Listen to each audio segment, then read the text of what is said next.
40-year-old Emmanuel Macron is the first president of France with no direct memory of what happened on the streets here in May of 1968. But many of those around the young leader recall graphically what took place back then and the consequences. On the surface, the violent scenes of the protests that have taken place here look a lot like the scenes from 50 years ago. The street barricades, burning cars, running battles between police armed with tear gas and protesters armed with cobblestones. All are signs in France that public anger has reached a boiling point, that people have had enough.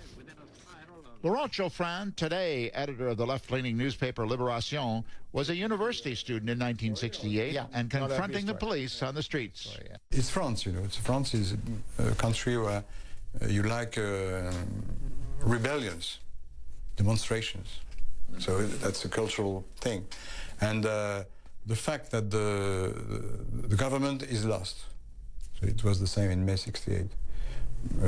In front of a revolt that they didn't foresee at all and don't understand in the first place. While the 68 protests started in the universities and today's began with higher prices at the gas pumps, both then and now localized demonstrations quickly spread throughout the country. Common to both as well was a growing sense that the government was having a difficult time getting a handle on the situation as more and more groups joined in. But a well-known French journalist who was a researcher for NBC News back in 1968 says there are major differences today. First of all, the internet, the social media, the fact that this movement is amorphous, no leaders, the very few people who come out immediately receive threats from the others, so it's very dangerous. The other dimension is that trade unions are completely out. Political parties are completely out. Just like 1968, though, the demands of the protesters have broadened as the protests have worn on. Demonstrators demanding more and more, and now, just like in 68, some want the president to resign, even though he was democratically elected just 18 months ago.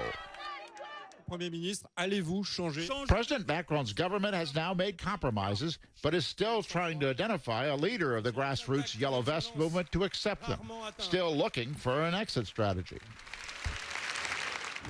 Back in 1968, President Charles de Gaulle faced a country paralyzed in protests. He decided to suddenly leave the country without telling anybody where he was going or when he would come back. After a day of political uncertainty and high drama, he returned to make major concessions to the protesters, dissolve the parliament, and call for new elections, something that just strengthened his hand. Macron is a committed follower of de Gaulle, and like de Gaulle, he's had to make major concessions to defuse the threat from the streets. But just like in 1968, it may take even more to avoid further chaos. Jim Bitterman, CNN, Paris.